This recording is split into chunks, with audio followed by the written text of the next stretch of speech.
welcome to Testify Podcast. Grab a seat, make yourself a cup of tea, whatever you're doing, but enjoy this testimony, which is a bit more than just a snippet of the story of Jesus in our guest's life today, which is Jared Yearsley. Did I say that correctly? That's right, yeah. Yearsley. Good. Thanks for joining us, brother. No, thanks. Pleasure to sit here with you guys today. It's a bit different you being on this side of the microphone. Yes, that's right. I think that's why I chose that industry, because I like being behind the camera, not the main event. Editing it all. Not the main event. Yeah. Oh, that's cool.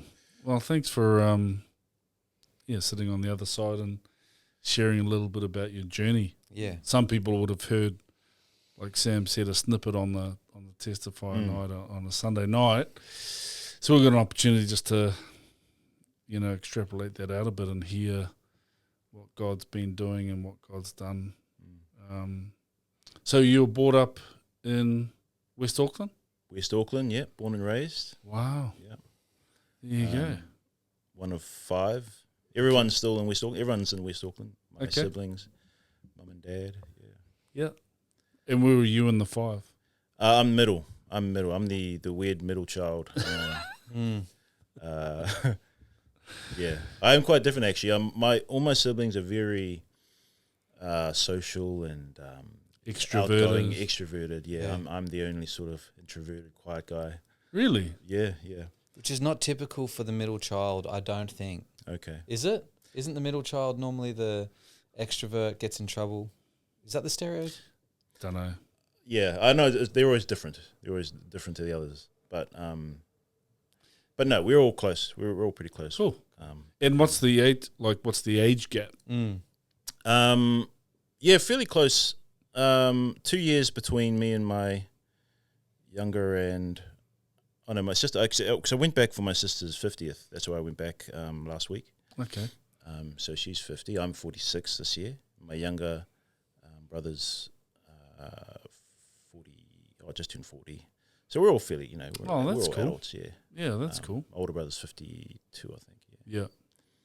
Wow.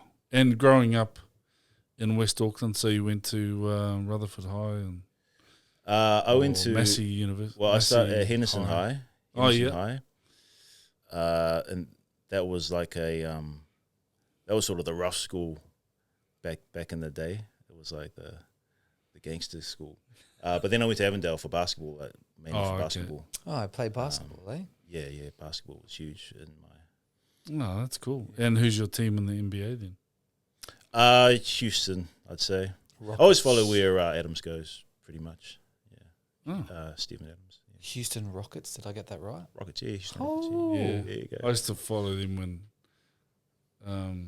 Harden. James Harden, yeah. James Harden was Yeah. Anyway. Yeah. Oh, that's cool. Any glory day highlights from basketball achievement? I don't know. I played reps my teens, 16, 18s, played for Auckland. But nice. after my 20s, I sort of just dropped it, to be honest. I was never like the star or starter. I was just sort of a role player. But always, played pickup ball and street ball. Yeah. Still love that, yeah. Oh, that's cool. Yeah.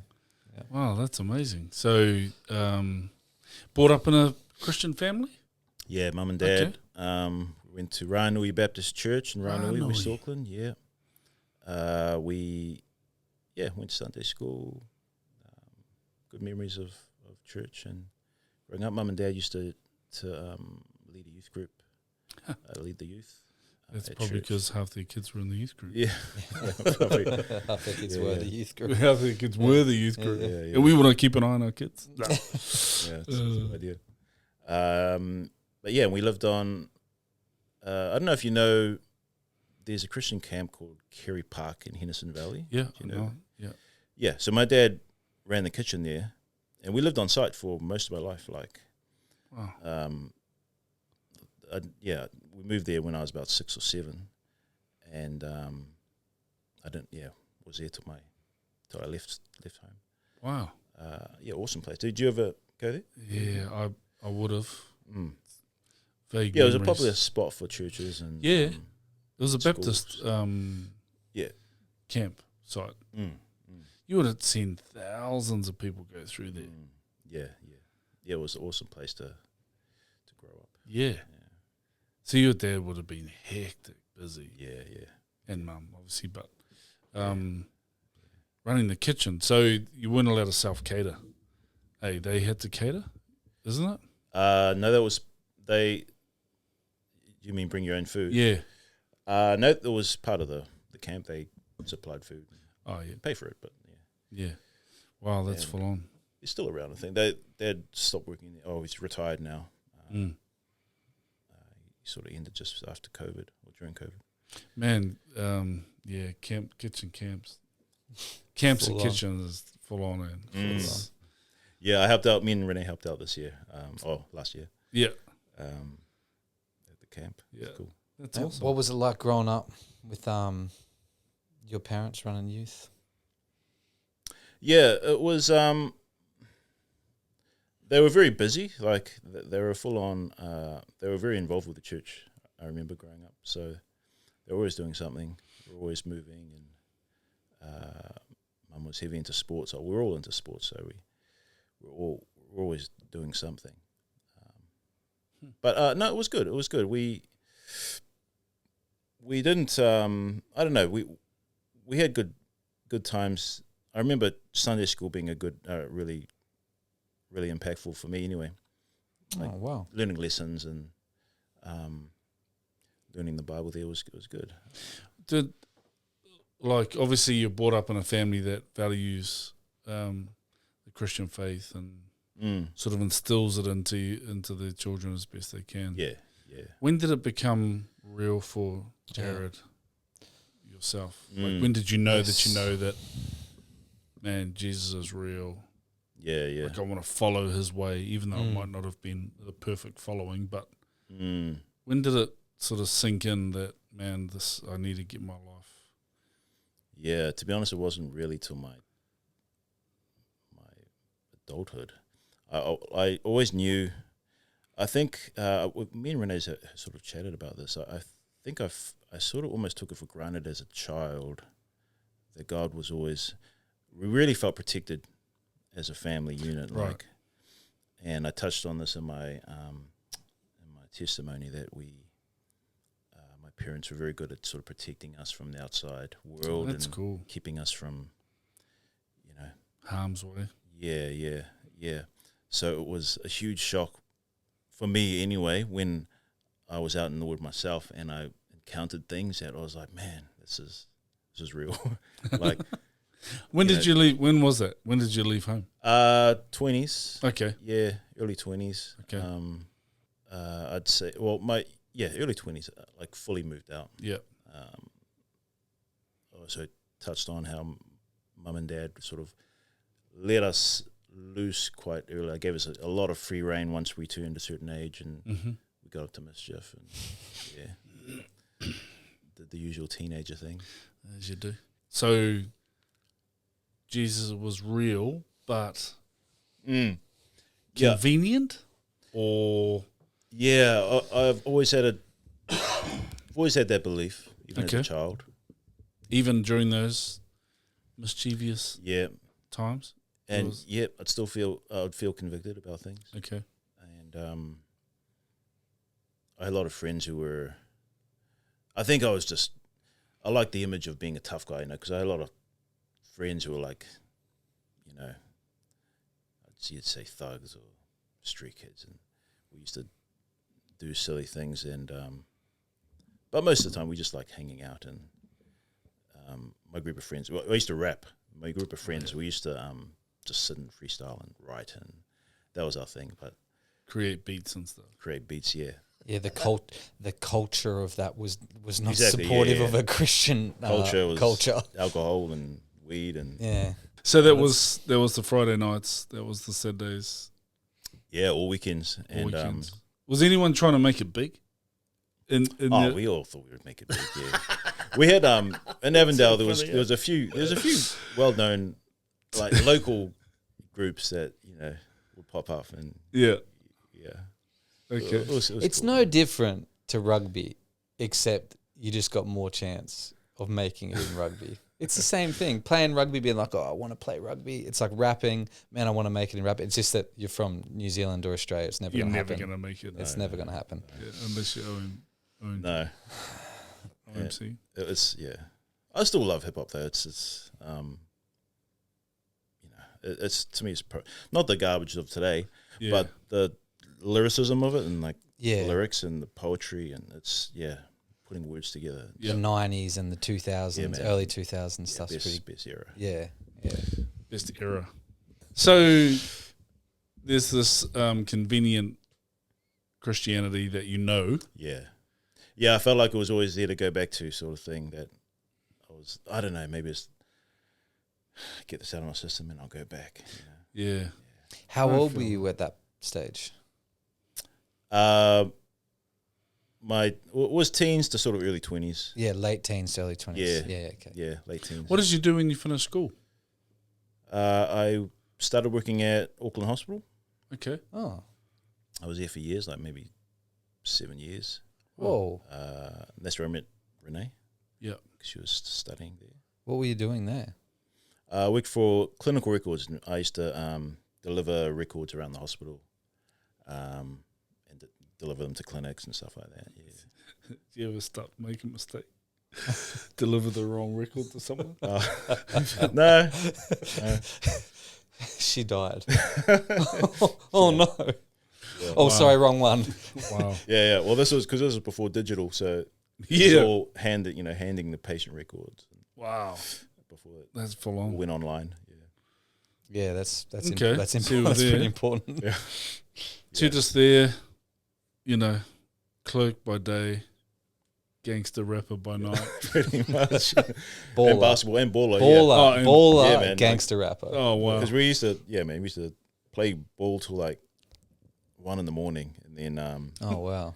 go do Drop some beats. go drop some beats. Yeah.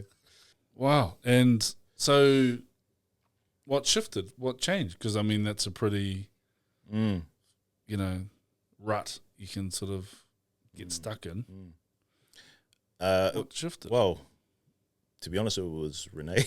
Okay. It was meeting Renee, and she was on her journey of just trying to become closer to God, out of things she had been going through, and together we wanted to sort of just pursue that, and together we just started going to church, and So you met at hospital and then you strung up a bit of a relationship there. And she was like, man, I want to get solid in my faith. And that encouraged you to say, actually. Yeah, it was an encouragement to sort of stop doing certain things. Go Yeah. back. Yeah. Was she still studying, or was she finished at the time? No, she was studying. She was sort of halfway at the That's time. cool. Yeah. So started going back to church together. Mm. And then was there like a moment where it sort of dropped? Penny dropped? The beat drop. No, the beat drop. Oh my gosh. What I touched on my testimony Yeah. as well was how there was no real big moment. It was sort of a slow, just refining on my character over time. Nice. And I really noticed things changing, like because I was always into hip hop. I loved, I would listen to music for hours, learn songs. Like, man, I got a million songs in my head I could recite. But I slowly just started to lose interest in that certain themed music anyway. Of obviously hip hop has some bad content there. So yeah, I didn't even really notice. I just gradually stopped listening to it. Was listening more to worship music and Oh, wow. stuff. And you really saw it on Spotify how they do the thing at the end of the year. You guys Yeah. I've seen that. People post it as well. Yeah. Yeah. And I was surprised. Like, man, it's all Changing. Yeah, it's changed. So I stopped listening to hip hop Wow. for quite a while until I discovered Christian hip hop. Yes. I was going to ask, man. Yeah, because I always thought it wasn't so great. It Man, wasn't. It wasn't. Great. Yeah, I guess it wasn't so for a while. bad. But man, now it's really good. It's some Real really good. good artists. Yeah. Some of those artists are. They would be. Well, they are chart toppers in the secular world with Christian themed rap. Yeah. Like Lecrae and Yeah. I don't know who else, but Lecrae's topped the charts with essentially Christian music, Yeah. Yeah. Christian hip hop. Yeah. There's some really talent. There's a guy Dayton who he's a really good lyricist. He actually got approached by Eminem's label to get signed, but he actually chose he didn't go with them. He decided to stick with Christian hip hop, and Wow. obviously there's much money in there, but Eminem was trying to hook into the Christian market, probably. maybe. Well, it's not a silly decision. No. What did you think of Kanye's album that he did? Yeah, I didn't really like it, to be honest. Just too. like I heard, and the messaging of it was cool. It's just in terms of Character. his delivery and his character, it got a bit weird. Yeah. Where he's at now, it has ruined that album for me. But when that album got released, I thought I really enjoyed Was it. that Jesus is King? Oh, Is it Jesus is King? Yeah. Oh, yes. Yeah. With the blue label. Yeah. Yeah. That was a good one, actually. Because all those songs are just glorifying God. Mm. Have you heard it? You would have heard some of them. Probably. Anyway. Yeah, Sure. cool. That's cool. Yeah. So, how long have you guys been married for now? 20 years. 20 years. 20 years. What date did you get married? September the 10th, Wow, that's cool. September 2005. Yeah. 2005. Nice. 2005. Yeah. It's amazing. Yeah. 20, man. It's gone quick. Eh? It's Yeah. so quick. 4 kids. Wow. Ages. 17, 15, and 14. It's our teenager boys. And then little Manya is 8 years old. Wow. That must be pretty hectic having 3 teenage boys those ages. You know what? They're actually really good. They're sort of like me. They're very chill, very quiet. They don't really complain too much. They're not, sort of mentioned it as well, they're not doing what I was doing at their age, so we're happy with that. Yeah. But I do remember, because there were three of them under 5 when they were young, and man, that was crazy. That's full. Yeah. That was hard. Mm. And we were both sort of finishing studies at this time, so we're broke as. Oh, dude. But yeah, it's awesome looking back on videos and stuff and seeing those memories. That's cool. 3 boys under 5. The house would have been a mess. Oh yeah, Would have been chaos. it was. Any of them climbers? Yep, had some broken arms. Oh, bro. Yeah, Levi was a climber. He had a bad break. If you know, we've both met Levi. He's quite quiet, but it's funny when he broke his arm, he got gassed, and man, it was so funny because he was totally just chatty. He was talking to the nurse like it was. It's the most he'd ever talked. Yeah, exactly. It's like this is crazy. So your your relationship with the Lord's like a slow burn. Yeah, definitely. Okay. And my love for it as well. Like it's, I actually prayed for it. Actually, that I wanted to, because I never had a desire to read the Bible, and it was just something I prayed for, and just slowly I started really enjoying it. Yeah, nice. Getting just curious about things. And, Yeah, great. I'm really enjoying at the moment apologetic stuff like Mm. defending the faith and questions and stuff like that. That's cool. Have you seen the banquet, the apologetics banquet? I did. That started last week, right? No, I think it got pushed back to start this week. Oh, really? Because I remember think seeing so. it, and I was in New Zealand at the time, and I thought, oh man, I actually wanted to do that one. I think Vince. I think you can start it this week. If you Oh, want. okay. Yeah. Cool. Let's see how you go. So what brought you to Australia? And when? Yeah, so it's just been a year in end of Jan, actually, Okay. 12 months. So What brought us here? I don't know. We've been asked that a few times, and to be honest, there's no real driving thing. We've just been wanting to move over here for a while. Okay. And yeah, I think it was just the right time. The boys are homeschooled. Yeah. We both work from home. So yeah, it was just made the move. Okay. And since you've been here a year and a bit, have you seen God's hand in it? Yeah, absolutely. There's been it was pretty stressful moving over, and it was a bit tension on the marriage over those few months because we were going through a few things at the same time, and it was just it was full on. But man, it's been amazing. With the people we've met, obviously the chapel family, man, it's been amazing. So okay, you say that. It's how though, because you've been in church pretty much most of your life, and all of a sudden, chapel family's been amazing. Yeah. But maybe all churches are like that. It's just that you are in a different mindset, a different frame of mind. Like, something else could have changed in your own heart. Yeah, I think in terms of us being here by ourselves, we've really leaned on God in that way. We really heavily relied on Renee's family back home, right? Especially with helping with the kids and stuff like that. As a family, we've really been getting involved more with building up our kids as well. Like, been going to Bible school as a family, which has been amazing.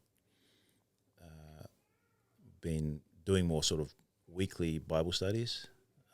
More intentional. Yeah, definitely. And it's been really cool because our boys have a lot of questions. Yeah. I think Caleb said he asked you some questions. Yeah. Not so long Caleb? Yeah. Yeah, he hit me up on the weekend as well. He had some questions. Oh, did he? Yeah, cool. So good. Yeah, he's very into that at the moment. He'd love like Cliff, guy Cliff who goes into universities and debates. Yeah, I pointed him towards Wes Huff for the questions he was asking as well. The reliability. Yeah.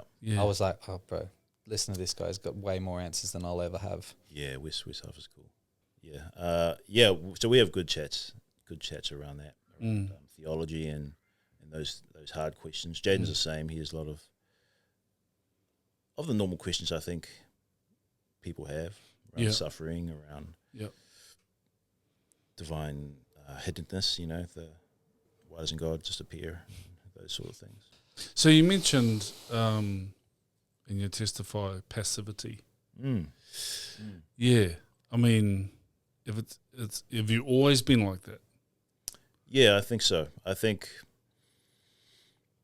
it's one of those things that Mum and Dad were awesome, and I learned a lot of good things from them. But I also learned, I think that was sort of a family thing as well, where we would never approach those difficult, hard conversations. Even now, like, although my two sisters, they, as adults, they're really good with each other. They really support each other and confide in each other, I think. Yeah.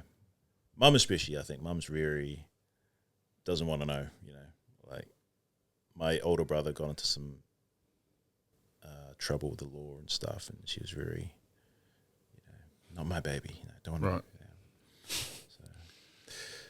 So that, I sort of touched on that I brought that into my marriage, and I didn't like dealing with those hard things, and would just shut off and silent treatment with Renee, and it wasn't good because Renee's very open and very wants to talk things out. Yeah, verbal processor. Yeah, for sure. Yeah. So you mentioned that it stops with you. Like, explain from your mind how how that transpires? How does that actually start with you? How does that work? Yeah. Like before, I think it's about being intentional, and we have a lot more talks with the boys around relationships, around when me and Renee have discussed or disagreements and stuff, we like to sort of break it down with them as well and let them know how things are going. I think it's just being more open with them, and Renee's always been big on them, being good husbands. So you need to avoid certain things and being able to talk to your wife and communicate with your wife. Yeah. So, but yeah, it's an ongoing thing. We're just trying to lead by example, I guess. So what's like a hard conversation that you would normally just be passive on then? Like what's a, because you can say, I'm not going to be passive anymore in regard to dealing with stuff. But what does that look like? So how does that... Like an example of one? So what's a hard conversation that you would sort of avoid and rather just not sweep under the carpet, but actually just absorb? Yeah. And sort of wear it. And yet you're agitated by it, but because you're passive, it just absorbs into you. Yeah. Man, I think the big things that have always really agitated me are when things that would, I guess, attack my manhood or my masculinity or me as a father or a husband, right. Attacking that. Not attacking it, but insinuating, I'm not good in this area. Right. Especially when I feel like I am trying to right. be a good, be a good husband, be good. Yeah, I think sometimes I just used to think, man, it's not worth talking. It's not worth arguing about this. We're not gonna get it to a resolution where I would never sort of display anger or just keep it in, Yeah. But then another situation comes along and they just pancake on top of each other. Yeah. At the same time, it's something I've overcome now. It would pancake on top of each other, but I would never, I guess, use it against, like, bring it back into conversation. No, remember that you're time not that sort of guy. You said that, 2 years ago. Yes, I'd keep a lot of things to myself and just, I guess, battle it myself. Yeah, keep it inside. Yeah. So what were friendships like then for you? Yeah, I'd growing up, I wouldn't have a huge number of friends, but I've really close friends. Yeah. And they were usually very extroverted friends. I don't know why, but my thinking of my best friends, they are very social and extroverted. Yeah, and you were sort of just happy to tag along. Yeah. Yeah, because then you don't have to be. You can just chill. They do all the talking. Yeah, they do all the talking. Yeah. But nah, man, I loved like my thinking about the times we used to have, man. Yeah, enjoyed my upbringing. Yeah. Was it able to be deep though, your friendships, because your natural is like, no, everything's all good. Won't bring anything up. Won't challenge anything. Just like all good. Still had depth. Yeah, I think so. Especially, we would have good conversations under the influence, if you know what I mean. Yeah. Have philosophical conversations. Yeah. With the courage, the additional courage. Such courage. Yeah. I remember those. But no, I mean, I still keep contact with a few of them. They're all... With the, I just have a question. I love the prayer for a passion to read the word. Like, that's one thing. Yeah, that's man, I just relate to that a lot. Hey, and then to see the Lord fulfill it. Is like, when you are growing with your reading of the word, does the Lord ever like highlight stuff? Like, have you had moments where you read something that maybe you've read heaps before or whatever, and the Lord just speaks to you in it? Yeah, not so much personally, but man, I'm always discovering new things. Like, especially, I've started to really read it differently now. Yeah. Like, looking at what was happening in that scene at the time, the context of the nation or the city they're in, Everything. what was happening, what certain things they were doing actually meant. Like, you can read a verse and think, man, that's pretty weird, but then you sort of understand, oh, that was a cultural thing they would do, which would mean this. So just getting deeper in it, and I think the more I'm understanding it, the more you sort of understand the Jewish people as a whole, and then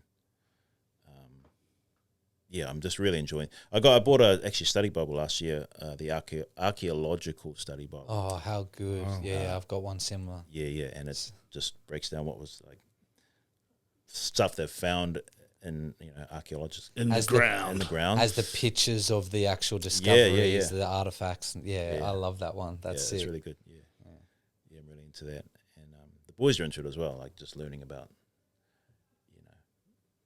the context of stuff. The amazing thing is, it's got so much depth. It never It's ends. just got so much Never ends. depth. You just cannot prove it wrong. Yeah, yeah, it is infallible.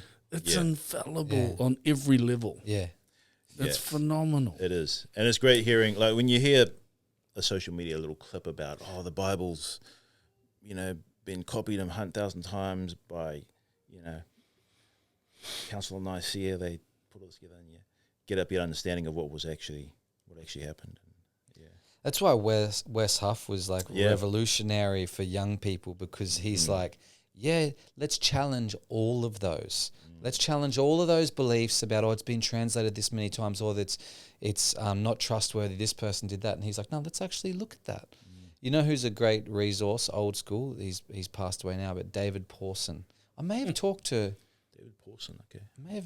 He's an English guy, but uses a lot of archaeological references. Really, really cool. Oh, cool. Okay. Yeah, not as entertaining as YouTube sound bites or the people that we have on YouTube these days. Very, You have to read it. but you can fall asleep to him quite Yeah. well. But he's a legend. I've got a couple of his books. Awesome. Yeah. Okay. So what's the future looking like here in Australia? You're only sort of just bedding in now. What's the rhythm? What's the, Yeah, I think we're so, as a family, because we still got our house back home in New Zealand that we need to sell at some point and then buy over here eventually. Yeah. Caleb's on his way to the kids. Are actually great. They've got their sort of plans of where they want to go. Awesome. Nice. I'm in the process of not changing careers, but sort of pivoting, sort of into AI actually, because motion graphics and video production is what I do, but it's sort of incorporating AI into it. It's just crazy to think that there's jobs out there now for AI users, content creators. Yeah, wow. because man, it's changed. It's changed so much in the last couple of years. You want to jump on that boat creative. quickly? Yeah, well, you sort of have to. Yeah. Because the traditional way of how we create content is just, it's going to die off anyway.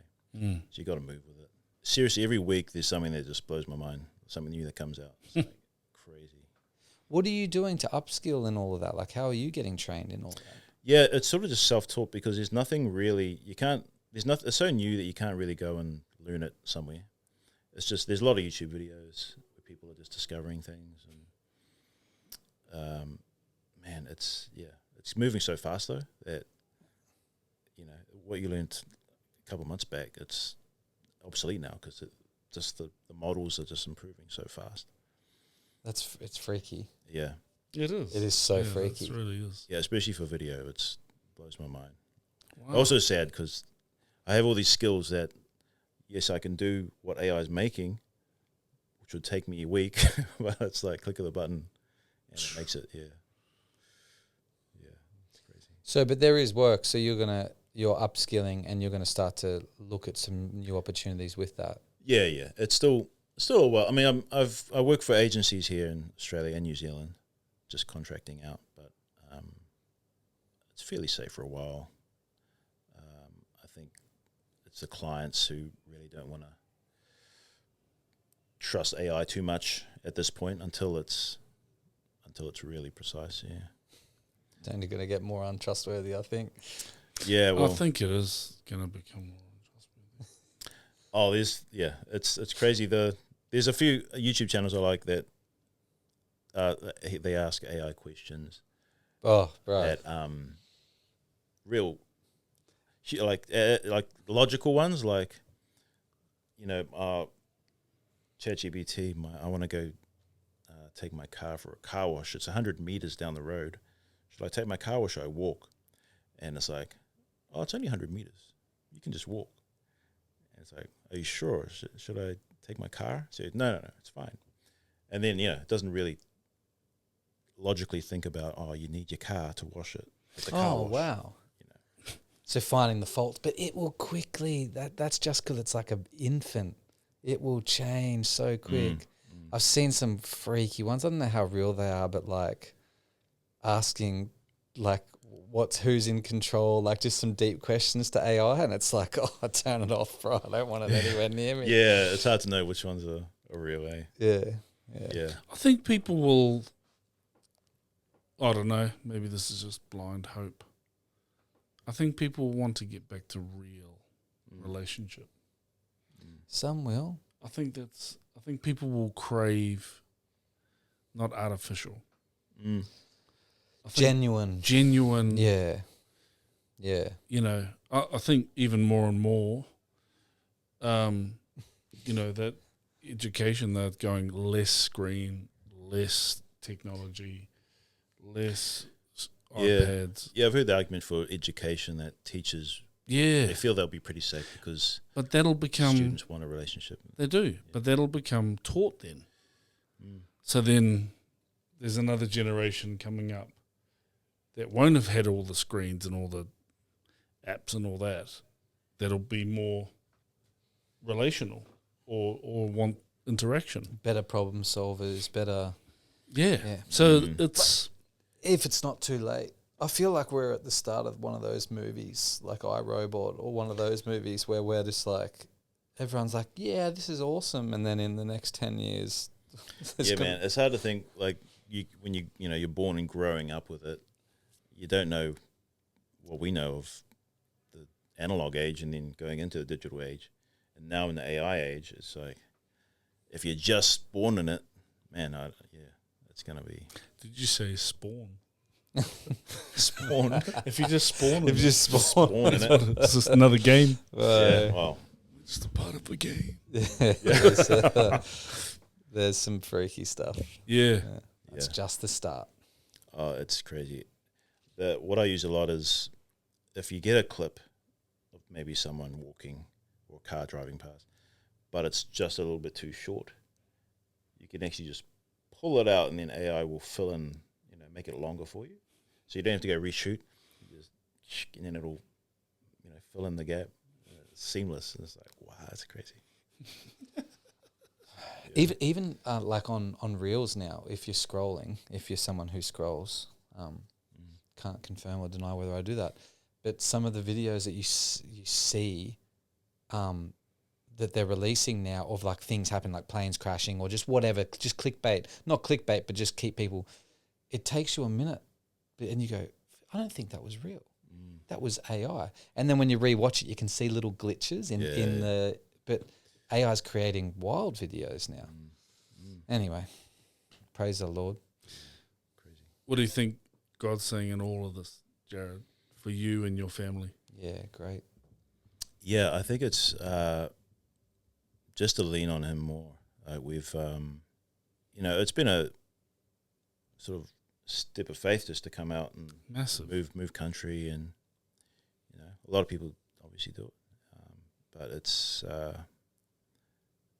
intentionally just leaning on him more, trusting in him more, and we've been one of our goals is I sort of said at the end of my testimony is that I want my boys to be better versions of me, like spiritually and just as better husbands, better fathers, and that's going to take intentional work to putting time and energy into them, leading by example, and showing them, just being up in the mornings to reading my Bible, letting them see that, just something simple That's like big. that. You did you see Australia as a bit of a reset for you and your family?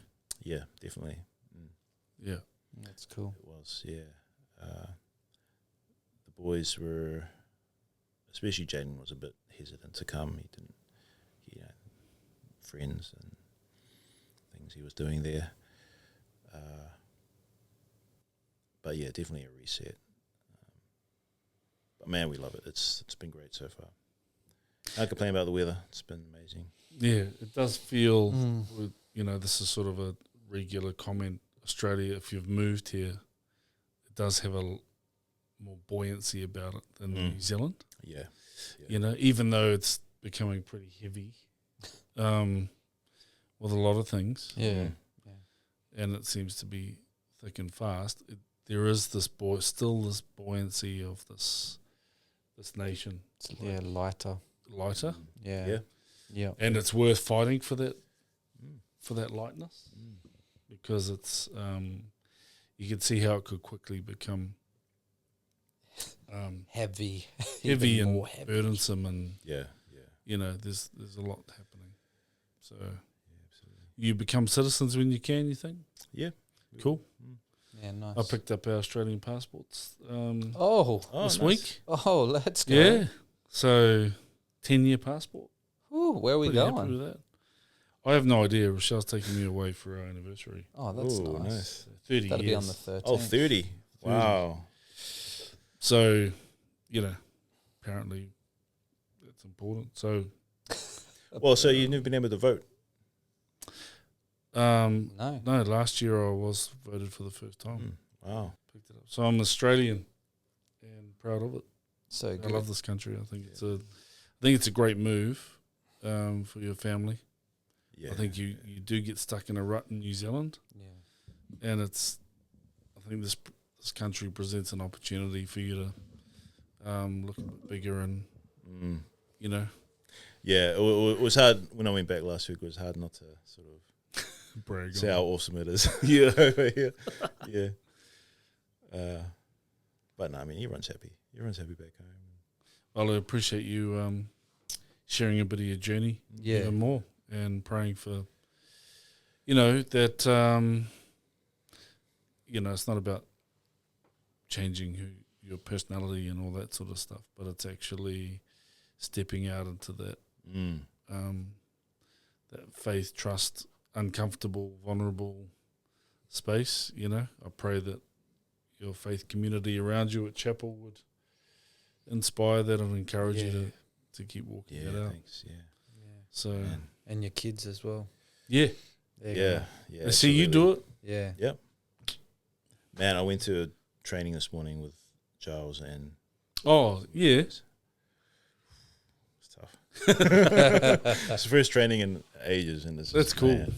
That's so good he's doing that, bro. It is. I saw them last Saturday. Oh, he's yeah. a beast. Yeah, bro. was a few of the boys there? No, there was 4 of us. It was sort of touchy weather, so Yeah. I wasn't sure if anyone was coming, but no, it was my first He's the one. man, bro. That's so good. Have you seen his testifies? I did. Yeah. Fully posted it the other day. Oh yeah, Did you and see episode 2? That's the one I watched. Episode Okay. 2. Yeah, Oh, I yeah, watched cool. episode 1. oh that's cool. Oh, yeah, cool. That's good. Yeah. No, Yeah. awesome, man. Well, thanks for sharing. Yeah, thanks, No, brother. great. all good. Thanks for having me. Bless you, bro.